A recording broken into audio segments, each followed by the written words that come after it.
Bonjour à vous, gestionnaire d'OBNL. Aujourd'hui, un nouveau contenu. Ce contenu-là va porter sur l'innovation et les pratiques sociales. Pour en parler avec moi aujourd'hui, j'ai la chance d'avoir Marie Amia. Bonjour. Bonjour Marie. Marie est la directrice générale de la Factory. Je vais la laisser se présenter à vous pour que vous fassiez connaissance. Marie? Marie Amiotte, cofondatrice de l'école de créativité La Factory. Alors, nouvellement gestionnaire d'OBNL, mais un parcours qui est un heureux mélange entre le monde des communications, les entreprises et un petit bout en fondation. La Factory, école de créativité, donc un lieu où on offre des formations pour développer les compétences créatives, autant chez les professionnels que chez les jeunes. Pour nous, les jeunes, là, on vise les 18-25. Alors, c'est un lieu où il y a des formations et toute une programmation pour entraîner son muscle créatif. On voit aujourd'hui que ça reste que la Factory, c'est un endroit vivant. Merci de nous recevoir. Ça fait super plaisir. Il y a tout le temps des opérations qui se passent chez vous là, à chaque fois qu'on vient tourner. Écoute, la Factory, la créativité, il y a aussi un autre sujet qui vous tient à cœur, c'est l'innovation sociale. Puis c'est un petit peu ça vers quoi je veux qu'on aille aujourd'hui, peut-être un peu plus. On a une autre capsule qui parle plus de créativité en OBNL, mais l'innovation sociale, selon moi, c'est quelque chose d'excessivement important. C'est un thème qui devient à la mode, disons-le. On entend plus parler qu'on entendait parler avant. Puis c'est un processus qu'on tend à stimuler. J'aimerais savoir ta définition, toi, de l'innovation sociale. Écoute, je ne suis pas une spécialiste, alors je te l'avoue. Mais est-ce qu'il y a vraiment des spécialistes? Ah, bien, probablement pas. Mais en fait, moi, ce que j'embrasse comme cause ou comme façon de faire, c'est la nécessité de transformer les entreprises.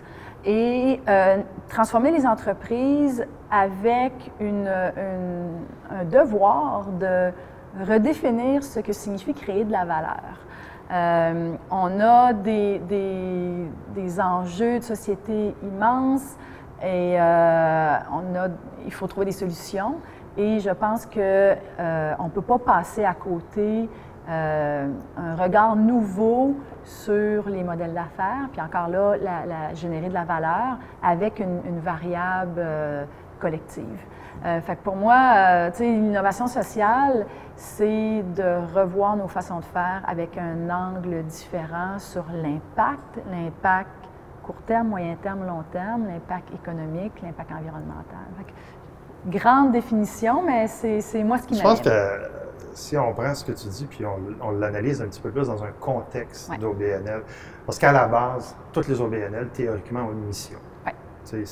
Par la création même de l'OBNL, c'est des gens qui se regroupent pour faire avancer, pas nécessairement une cause, mais faire avancer une mission. Donc, par définition, on a déjà des organisations qui ont des impacts sociaux par rapport à une usine qui fabrique des bottes ou une autre qui fait des portes d'armoire. Oui, en fait, ils en ont un, on l'a juste jamais regardé comme ça, puis là, il faut commencer à le regarder comme ça. Il faut le regarder comme ça. Ouais. Mais ce que j'aime dans ta définition, puis ça sur quoi on peut peut-être rajouter quelques éléments, c'est la création de valeur autour. Oui. Fait que, on peut avoir des membres, mais dans l'idée puis dans la philosophie de l'innovation sociale et de l'impact social, c'est aussi qu'est-ce qu'on va faire pour les autres clientèles et ceux sur lesquels on a un impact. Oui, absolument. Puis je suis curieux de t'entendre aussi pourquoi on a besoin, puis pourquoi ça prend un rôle plus grand maintenant. OK. Bien, c'est un peu cliché ce que je vais dire, mais les problèmes sont trop grands pour être résolus seuls. OK, c'est intéressant. Et je te le disais un petit peu plus tôt, on vit à une époque particulière. Tu sais, le monde se transforme depuis toujours, mais il y a quelque chose qui est particulier à notre ère, c'est la magnitude des transformations et la vitesse avec laquelle les choses arrivent et les choses. Alors ça, on est comme tous un peu victimes et acteurs de cette ère de grande transformation. Et on a des problèmes en tant qu'humain avec un grand H, comme on n'a jamais eu avant, à une vitesse accélérée. Alors, l'innovation sociale, c'est essentiel, c'est nécessaire, c'est majeur à ce moment-ci dans le temps. Puis, donne-moi des exemples d'innovation sociale pour qu'on soit capable peut-être plus de mettre un grappin dessus et de comprendre le concept. Un exemple que j'aime beaucoup, David Côté, qui est le fondateur de les jus Loop. Qui sont des jus faits à partir de fruits et légumes rejetés du système. Fait que regarde juste notre façon de consommer des fruits et légumes frais. On choisit le plus beau. Aucun bon sens. Il y a, je pense, là, mes chiffres sont j'ai des amis en agriculture aussi, je pense que c'est 40 à 50 de ce qui se produit se jette. Se jette pourquoi? Parce qu'on ne le trouve pas beau ou parce que le distributeur doit maintenir une variété énorme pour ses clients, les épiciers. Mais cette semaine, l'épicier décide qu'il veut cette grosseur-là de pomme, pas celle-là. Alors, juste ça, quand tu le regardes, il n'y a rien de ça qui fait du sens. Alors, ce que David, qui est un entrepreneur que j'aime beaucoup, a fait, c'est que lui a tout simplement abordé ça en disant on va faire quelque chose avec ces fruits et légumes-là prêts à la consommation. Là, j'essaie de faire une histoire courte, mais là, il est arrivé, il est allé voir des épiciers individuellement et les gens disaient « Ouais, mais là, on ne peut pas se partager le même réseau de camions. » Il a dit « Ben oui, pourquoi pas? Moi, je vais récupérer tout ce que vous avez. Alors, au lieu que vous payiez pour jeter, parce qu'il y a des coûts à jeter, je récupère gratuitement, mais quand je vends mes jus, je vous redonne une cote. » Alors, histoire courte, là, juste son histoire vaut la peine d'être racontée plus en détail, mais ça, c'est un exemple d'une grande problématique. Une affaire qui n'a pas de bon sens et qui se règle à la fois dans le monde commercial et dans le monde social. Alors, pour moi, ça, c'est un de mes exemples chouchous d'innovation. Puis, les innovations sont souvent à la base de ce qui crée un impact. On part souvent, vous allez voir, on a une autre capsule qu'on a fait ensemble, moi et Marie, sur la créativité, mais je pense que les deux sont intimement reliés. Tu ne peux pas faire une innovation si tu n'es pas quelqu'un de créatif, puis qui va faire une analyse, ou au moins avoir un point de vue différent sur une problématique pour arriver avec des solutions qui vont être innovatrices aussi. Tu sais, je te dirais, la créativité, c'est un vecteur de transformation et d'innovation qui est essentiel puis qui est super puissant. Mais l'innovation sociale, toute innovation vient avec une résistance au changement. Selon toi, là, comment on fait pour que nos organisations arrêtent de résister à ces changements-là? Est-ce que, je me doute que dans vos contenus, vous devez donner des outils. On va reparler de la formation en innovation sociale tantôt. Là. Mais, oui, en fait, ça s'apprend. Hein? Ça s'apprend, il y a des outils, il y a une posture mentale. Et la bonne nouvelle, c'est que quand on l'essaie et que ça marche, c'est extrêmement gratifiant, extrêmement intéressant. Alors, injecter de l'innovation, c'est avant tout amener les humains à être capables de se transformer. Ça passe par ça. Mais quand on donne le bon cadre, quand on donne l'environnement, ça se fait. Puis c'est un sport de gang aussi, ça se fait en groupe. Nous, on voit ici, parce qu'on fait des journées parfois, des journées pour des entreprises qui ont le goût de prendre un virage. Puis on sait que le blocage, c'est surtout les gens. Mais c'est assez magique en pas tant de journées que ça, comment on est capable d'amener les gens à prendre conscience de leur résistance, à leur donner des outils, à les faire pratiquer. Puis, écoute, les gens ont tous le goût, particulièrement dans les OBNL. Ils gagnent quoi à faire ces changements-là? C'est quoi le gain de l'organisation vraiment d'adapter? Parce qu'au bout de la ligne, ça va impliquer plus de coûts, ça va impliquer... Pourquoi on le fait? Mais la satisfaction de pouvoir accomplir la mission pour laquelle tu te lèves tous les matins. Tu sais, si tu essaies d'accomplir ta mission et qu'il y a plein de blocages vers ce chemin-là et que soudainement, ensemble, on trouve un autre chemin pour accomplir notre mission, on l'a fait. Fait que c'est... Tu dirais-tu que les outils d'innovation sociale pourraient être utilisés pour revisiter des missions qui sont déjà actuelles? Pour revisiter des missions, des modèles d'affaires, des cultures d'entreprise. C'est tout ça qui fait qu'on... Donc, un OBNL qui commencerait à avoir des problèmes, des systèmes de membership, des diminutions de son nombre de bénévoles, diminution de son nombre de bénéficiaires. Ouais. Ça pourrait être des outils qui pourraient l'aider avant de tomber en stratégie, le plus dans l'élément de définition. Ouais. Tu sais, la mission, le sens de la mission, c'est hyper puissant. Puis c'est encore plus important pour les nouvelles générations. Les jeunes, puis moi je suis entourée de jeunes là, dans la vingtaine, ils n'ont pas juste le goût de faire une tâche ou d'avoir une description de tâche, ils veulent comprendre à quoi ils contribuent. Fait que tous ceux... Ils veulent faire une différence. Ils veulent faire une différence. Et ça, c'est extraordinaire. On a une génération complète qui se réveille le matin en voulant faire une différence. C'est accueillir et assaisir. Et un des éléments les plus puissants, c'est le sens de la mission. J'ai une petite anecdote à te conter que tu as peut-être déjà vue. Je vais la conter comme si ça m'était arrivé, mais OK. Alors, un jour, je suis en voyage. Et je suis devant, il y a comme un gros chantier de construction. Et là, il y a un gars qui est en train de casser de la pierre. Puis là, je lui demande, bien, qu'est-ce que tu fais dans la vie? Il dit, c'est évident, je casse de la pierre. Je demande à l'autre, bien, qu'est-ce que tu fais dans la vie? Bien, il dit, c'est évident, je construis une cathédrale. Alors, tu vois, le sens de la mission, c'est ça. C'est ce qui fait que peu importe la tâche, la grandeur de la tâche que tu fais, tu contribues à une grande cause. Fait que, l'innovation sociale, c'est de bien placer, de bien comprendre, puis de bien exprimer sa mission pour pouvoir rallier des employés, des donateurs et tout ça. Ensuite de ça, c'est d'avoir un modèle d'affaires, parce qu'on travaille sur ça aussi, d'avoir un modèle d'affaires qui n'est pas juste un modèle d'affaires taillé sur des bénéfices, comme les modèles des 100 dernières années, mais quelque chose qui considère maintenant la valeur. Je pense que l'idée du modèle d'affaires, je pense que ça va être intéressant de l'explorer dans un autre contenu vidéo. Parfait. Parce que traditionnellement, c'est un terme qu'on n'entend jamais en OBNL. Tu as raison. Un modèle d'affaires. Hein? Ben, on vit de subventions puis de dons. OK, mais est-ce qu'il y a un modèle d'affaires? Non. Il n'y a pas de réflexion sur la façon de fonctionner dans bien des cas. C'est une façon. À mon avis. Ben, moi, je trouve ça intéressant. On le voit un peu plus du côté des startups, des nouveaux OBNL, mais pas ceux qui sont déjà en fonction. Puis autant on se doit, je pense collectivement, d'exiger des entreprises commerciales qu'ils pensent à leur modèle d'affaires en incluant la valeur qu'ils créent dans la collectivité, autant il faut, comme gestionnaire d'OBNL, d'être capable de se mettre devant un modèle d'affaires qui crée de la valeur, qui a été pensé en termes de valeur créée pour mes membres, pour mes bénéficiaires, pour la collectivité aussi. Puis des modèles d'affaires qui dépendent moins d'investissement public aussi, pour justement être capable d'être plus viable, d'être capable de générer plus de valeur. On arrive aussi au... C'est l'univers de l'innovation sociale. C'est sûr et certain que ça touche l'univers de l'économie sociale aussi. Je pense qu'on ne peut pas dissocier les différents éléments aussi. Puis au-delà du modèle d'affaires, être une OBNL, ce n'est pas un modèle d'affaires. Pourtant, je l'entends, là, je dis, on va se créer une coop, on va se créer un OBNL pour résoudre un problème, peut-être, mais il faut aller au-delà de ça. C'est vraiment...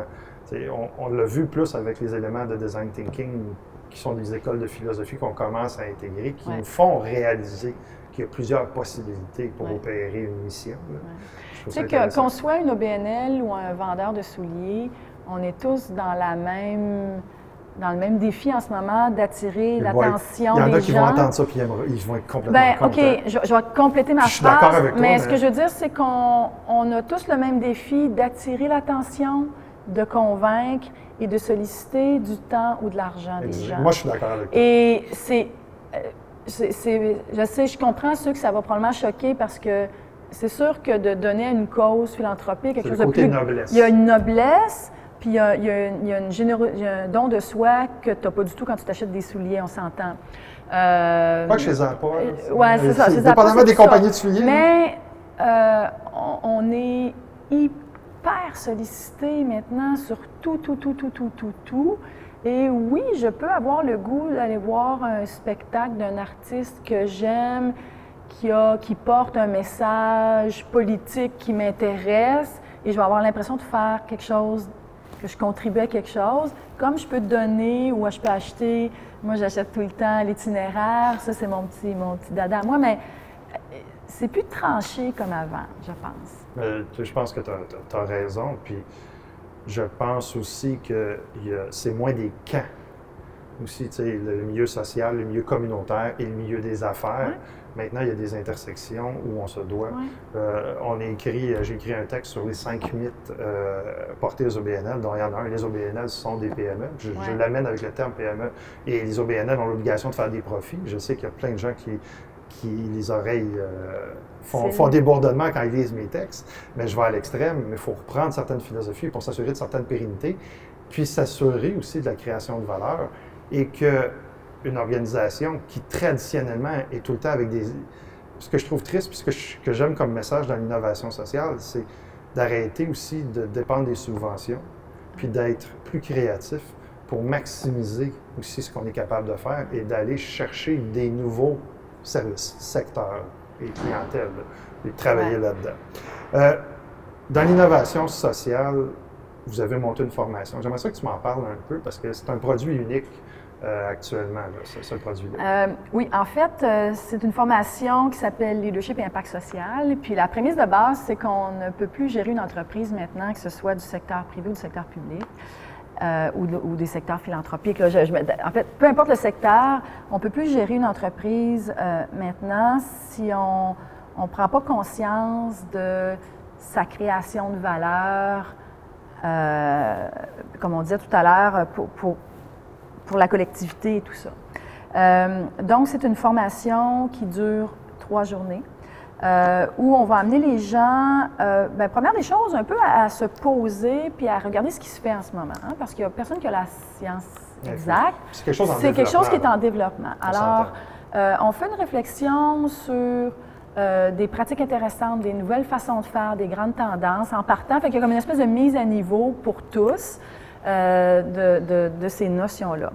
Ensuite de ça, on va amener les gens dans un effort créatif de dire « Et si je revoyais mon entreprise différemment? » Alors là, on amène les gens à se lancer dans une aventure créative qui est en partie liée à leur modèle d'affaires, leur façon de générer de la valeur. On le fait collectivement. Fait que vraiment, là, on vit un processus créatif.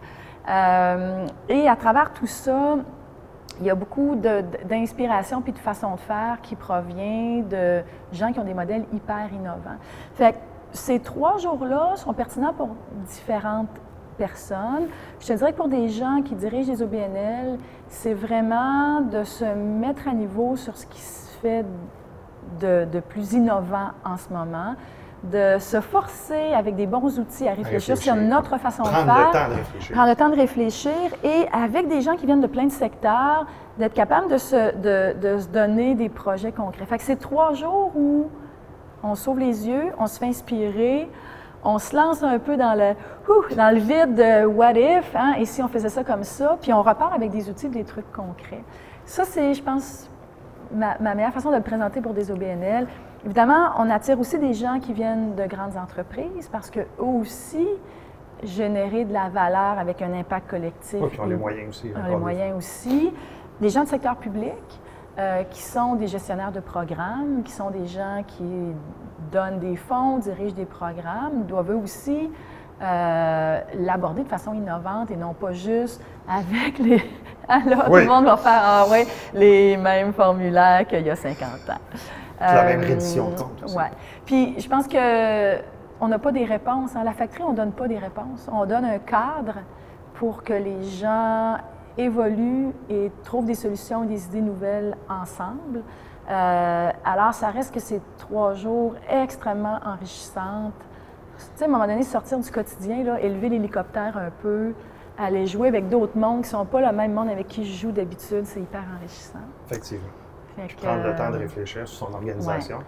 On en a déjà parlé. Le principal frein qu'on me dit à l'innovation puis à la révision, c'est le manque de temps. Puis là, si on prend le temps, il faut prendre le temps. C'est être un acteur de changement. Puis là, c'est moi qui ai le micro ce matin, mais c'est évidemment, vraiment un groupe de spécialistes qui ont développé ces contenus-là. Il y a des gens de la factory, les gens de Credo. Il y a vraiment puis tu regarderas sur le site, il y a vraiment un beau groupe de spécialistes qui sont 100 fois plus spécialisés que moi dans la matière. On peut déjà, sur notre site Internet, trouver un texte sur 5 visions de l'innovation sociale. Okay. D'ailleurs, ceux que la formation va intéresser, ou toutes les formations de la factory, quand vous rejoignez les gens du développement des affaires à la factory, ils vous gardent une belle surprise en termes de tarification.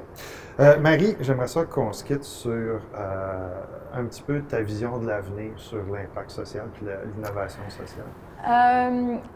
Vision de l'avenir, une nécessité de tous de comprendre l'impact au sens large de ce qu'ils font. Pour les OBNL, au-delà de ce que je fais dans mon quotidien, comment je peux le lier et l'attacher à autre chose, même du monde commercial. Et pour les marques du monde commercial, pour moi, les marques qui ne se posent pas ces questions-là n'ont pas grande chance de succès à long terme. Ça peut amener des mariages avec des OBNL, justement. Et tout ça vient de la volonté des gens, de la conscience des gens, de savoir qu'est-ce que j'achète, qu'est-ce que je mange, qu'est-ce que je fais, à quoi je sers. Fait que moi, je vois un avenir très prometteur et pas facile. On a beaucoup de boulot, tout le monde, devant nous. Ça va... Mais un avenir très prometteur, puis moi, je suis certaine que dans 5 ans, 10 ans, on va avoir beaucoup évolué et que l'impact social va être beaucoup plus sexy, beaucoup plus évident et beaucoup plus dans les pratiques qu'il l'est en ce moment. Marie, merci. Merci à toi. Absolument passionnant comme sujet. Je vous invite à regarder nos autres contenus tout au long de l'automne et même par la suite sur YouTube, Facebook et notre site Internet. Et je vous souhaite une bonne fin de journée.